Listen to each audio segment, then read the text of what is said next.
প্রত্যাশাব্যঞ্জক।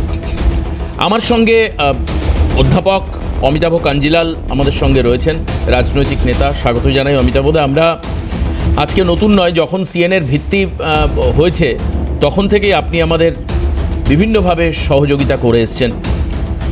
সম্প্রতি কোনো কারণে যদি আপনার দুঃখ লেগে থাকে, আমি সিনিয়র অ্যাঙ্কার হিসাবে ক্ষমা প্রার্থী আপনার কাছে। এখানে আসলে পরিস্থিতি মানুষকে নিয়ন্ত্রণের বাইরে নিয়ে যায় অনেক সময়।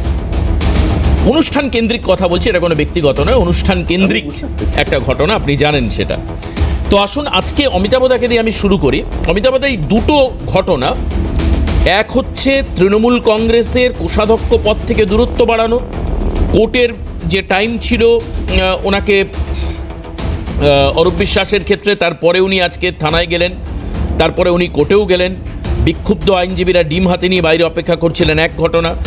আর তার থেকেও বিরাট ব্যাপার হচ্ছে আবেশ ব্যানার্জির নাম উঠে আসলো রত্না দেবনাথের গলা থেকে, মানে ভয়াবহ একটা অভিযোগ আজকে আসলো। আমি জানি না যে তদন্ত নতুন করে ফাইল খুলে কোথায় যাবে, কিন্তু সার্বিকভাবে আপনার এখন এই পরিস্থিতিতে এই দুটো ঘটনায় কি মনে হচ্ছে?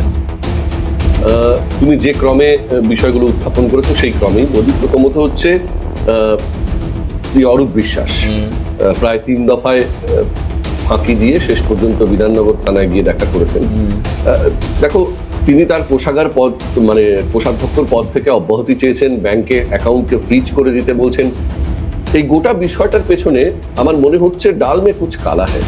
তিনি এরকম তৃণমূল ছাড়বেন কি ছাড়বেন না সেটা পরের প্রশ্ন, কিন্তু তিনি যখন একটি ফান্ডকে ফ্রিজ করে দিতে বলছেন, অর্থাৎ দায়িত্ব হস্তান্তর হওয়ার পরে বা সিগনেচারি বদলানোর পরে দলীয় ফান্ড কিভাবে কি নিয়ন্ত্রণ হবে, কি বৃত্তান্ত, সে ব্যাপারটা যেহেতু এখনো বিতর্কের মধ্যে রয়েছে, প্রকৃত তৃণমূল কারা, হাইকোর্টে তো অলরেডি ঋতব্রতদের ওই ফ্র্যাকশনটা মান্যতা পেল, সবটা মিলিয়ে যে জটিল অবস্থা রয়েছে, তাতে দলীয় তহবিলের উপরে কর্তৃত্ব কাদের থাকবে সেই ব্যবস্থাটা সুনিশ্চিত হবার আগেই, সেটা সুনিশ্চিত হতে পারে একমাত্র আদালতের মাধ্যমে, হবার আগেই তিনি এই তহবিলকে ফ্রিজ করে দেওয়ার জন্য ব্যাংকের সংশ্লিষ্ট শাখায় একটি চিঠি পাঠিয়েছেন এবং একই সঙ্গে তিনি কিন্তু আবার পদত্যাগও করেছেন। কেন?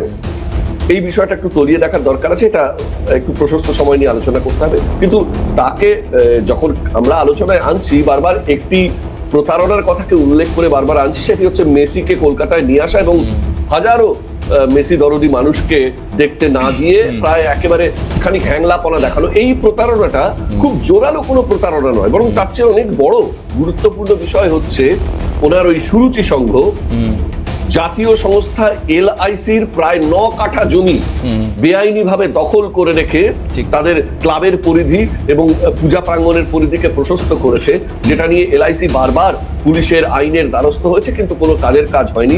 এবার দিও আরো বেশ কিছু প্রাতিষ্ঠানিক দুর্নীতির সঙ্গে তার যোগাযোগ এবং চাকরি বিক্রির ঘটনার সঙ্গে তার যোগাযোগ একটার পর একটা চ্যাপ্টার খুলবেই, কারণ পুলিশের যখন সক্রিয়তা শুরু হয়েছে, আমরা আস্থা রাখি আইনের এই ব্যবস্থাপনার উপরে, এই জটগুলো আস্তে আস্তে খুলতে শুরু করবে। এবং যেভাবে তার অনুজ গ্রেপ্তার হয়েছেন এই টলিউড ইন্ডাস্ট্রিতে এক ধরনের দাদাগিরি কায়েম করার জন্য, এবং বর্তমানে তিনি এখন হাজতে রয়েছেন, অগ্রজেরও সেই গতি হবে, সেদিকে খুব স্পষ্টভাবে বোঝা যাচ্ছে। কিন্তু এই আলোচনাটার চেয়েও দ্বিতীয় পর্বের আলোচনাটা বেশি গুরুত্বপূর্ণ।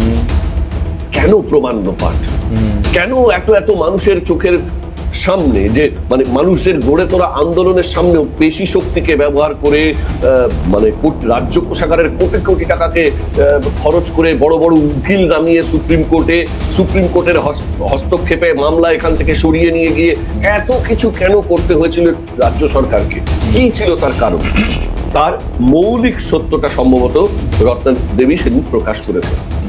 তার কারণ মুখ্যমন্ত্রীর পরিবারের সদস্য এই ঘটনায় প্রত্যক্ষভাবে জড়িত। আমরা যে বারবার বলে এসেছি, কাকে আড়াল করার জন্য এই নামটা সামনে আসতো না, এই সরকার পরিবর্তন না হলে এই নাম সামনে আসতো না। এখন আমরা বলতেই পারি আইনের ভাষায় যে কারো নামে অভিযোগ করে দিলেই তো হয় না, অভিযোগ প্রমাণের একটা প্রক্রিয়া আছে, অভিযোগ প্রমাণিত না হলে সে কখনোই অভিযুক্ত কখনোই দোষী হয়ে যায় না, এটা ঠিক।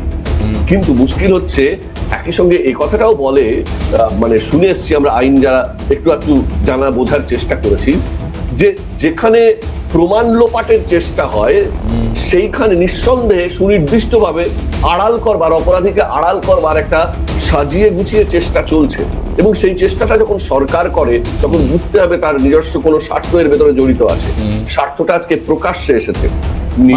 মানে এটা সরকারি স্বার্থের চাইতে অনেক বেশি ব্যক্তিগত স্বার্থ একেবারে। যেটা আমার সরকারের সেই সময়কার সর্বোচ্চ পদাধিকারীর পরিবারের ব্যক্তি যখন জড়িত থাকেন, যেমন উনি সরকার এবং দলের কোনোদিন কোনো ফারাক করেননি, এক্ষেত্রেও প্রশাসন, পরিবার, অপরাধ, পরিবার কোনো ফাঁক নেই, সবগুলোকে তালগোল পাকিয়ে দিয়ে, অর্থাৎ অপরাধীকে যে আইনের আওতায় আনতে হবে, রাজ্যের মুখ্য প্রশাসক হিসেবে সেটা যে ওনার সাংবিধানিক কর্তব্য সেটা সম্পূর্ণ বেমালুম ভুলে গিয়ে তিনি অপরাধীকে বাঁচানোর জন্য প্রশাসনকে নিয়োজন করলেন।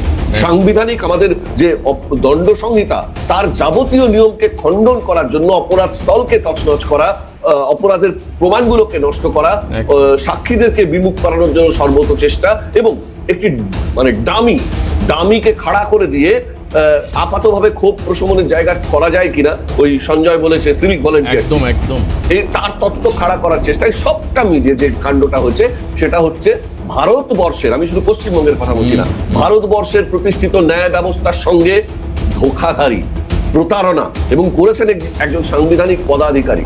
অতএব শুধু এই অপরাধে প্রত্যক্ষভাবে জড়িত থাকার জন্য যদি মানে প্রমাণিত হলে আবেশ ব্যানার্জি বা তার আর যারা সাঙ্গপাঙ্গরা ছিলেন তারাই শুধু দায়ী থাকছেন না, একই সঙ্গে এই অপরাধকে আড়াল করার চেষ্টার জন্য প্রশাসনকে নিয়োজিত করবার অপরাধে প্রশাসনের প্রধান একই অপরাধী এবং দণ্ডযোগ্য।